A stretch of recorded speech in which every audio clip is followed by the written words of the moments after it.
often when I'm in this room, it is with member states, and everybody's very sort of somber, and the age group limit is much more senior than this group, but it's wonderful to be with you. I want to give you a snapshot of what our days are like, what we're focused on, what 2016 is about for us.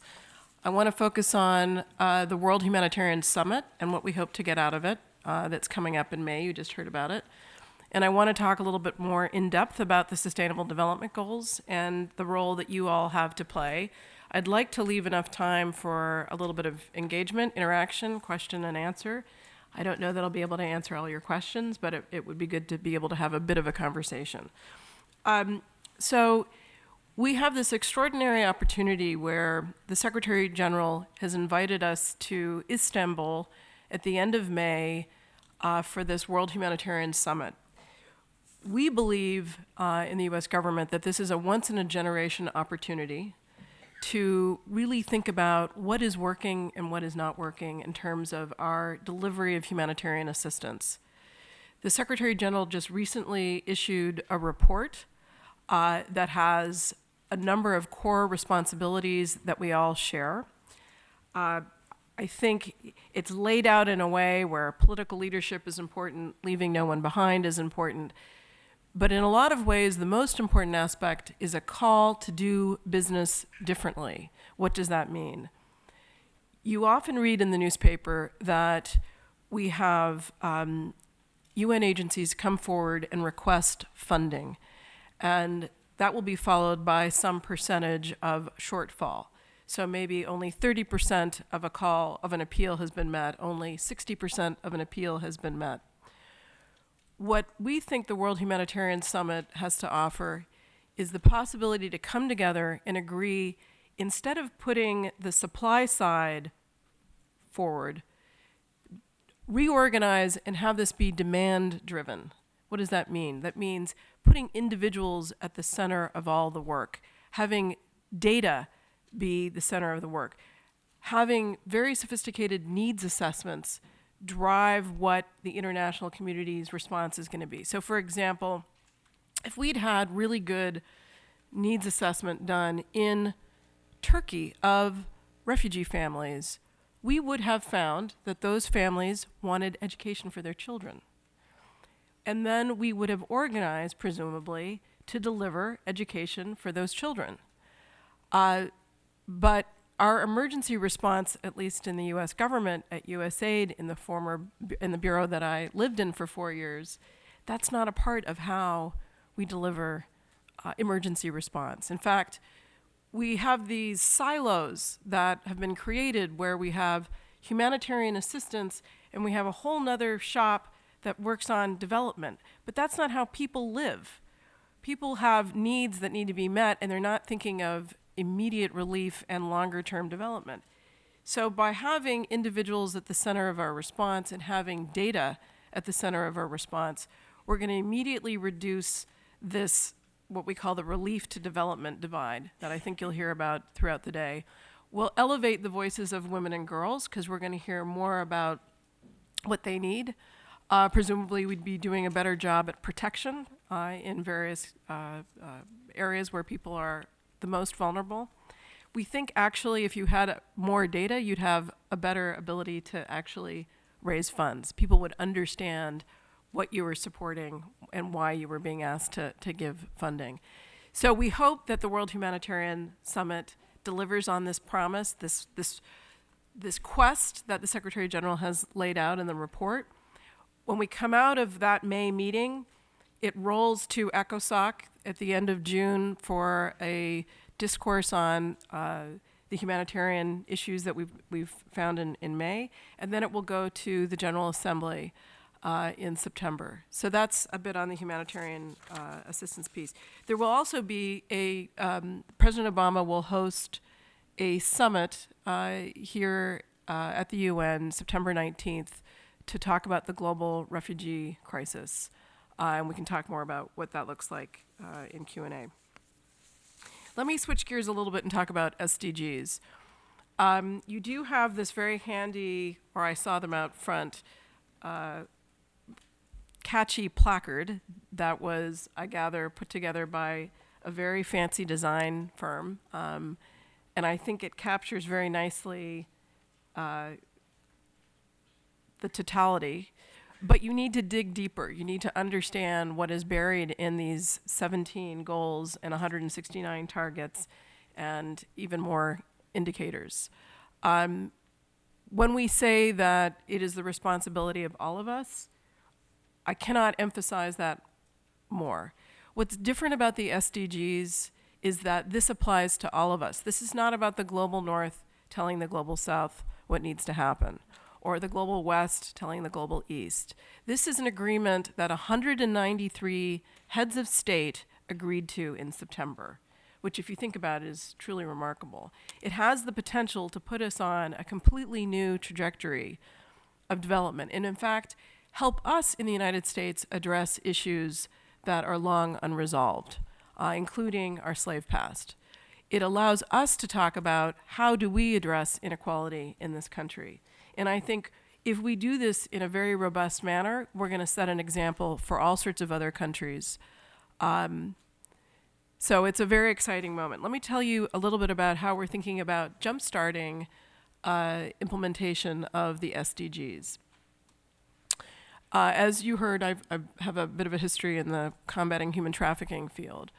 And at USUN, we're looking at all sorts of ways to elevate this issue, including inviting speakers.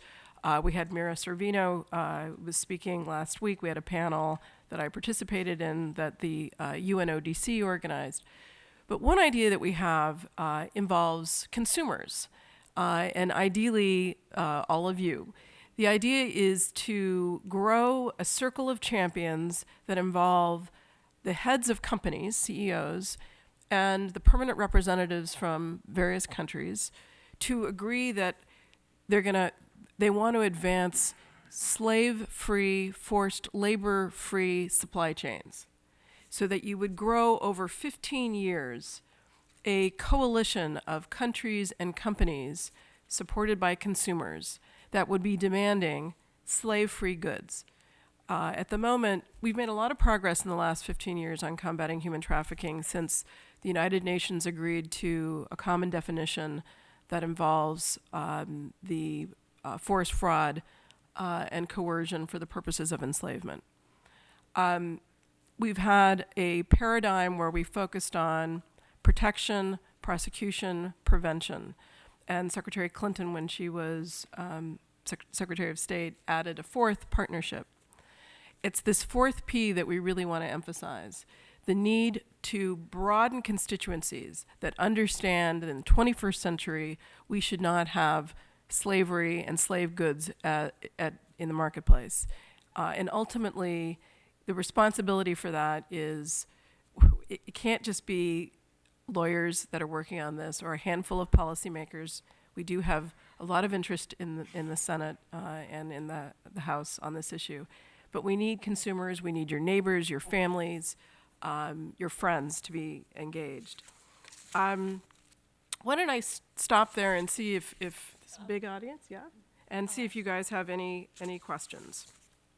A call for questions, and raise your hand if you would like to ask a question. Turn on your microphone. Thank you. Sarah, thank you for the. You can't hear me? Okay. Thank you for the update, and I'm glad to hear about the needs assessment. I was just curious, since you were mentioning about a shift in operation from, people putting out calls for money and getting a certain amount to a demand-driven. Do you honestly believe, because that's a huge culture shift, do you really believe that the agencies will actually embrace that kind of culture? And if yes, why? So it's not to say that agencies don't need funding, they still do. It's to say that the basis of the appeal should be driven by data.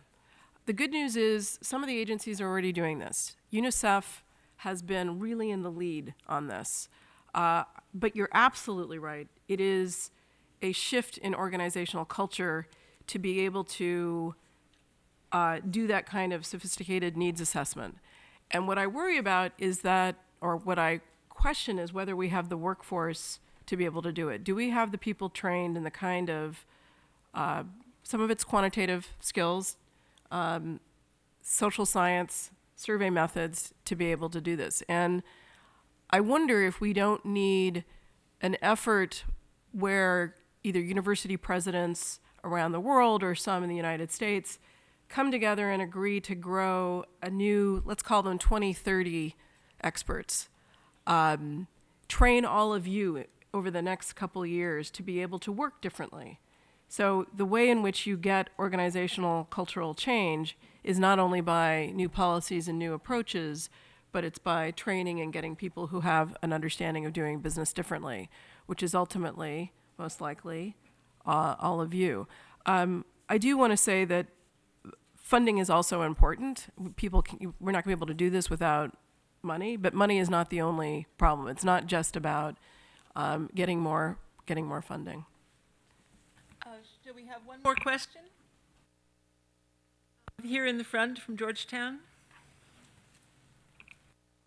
Hi, I'm Tringa, and I come from a country. I noticed you talking about female rights, and I come from a country where men dominate.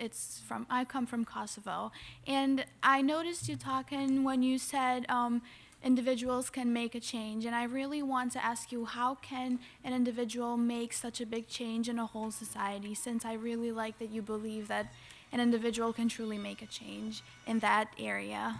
Thank you. I've been to Kosovo. We had an extraordinary thing happen in December. The United States held the presidency of the Security Council, and we had a 21-year-old Yazidi woman who had been trafficked by ISIL in Iraq.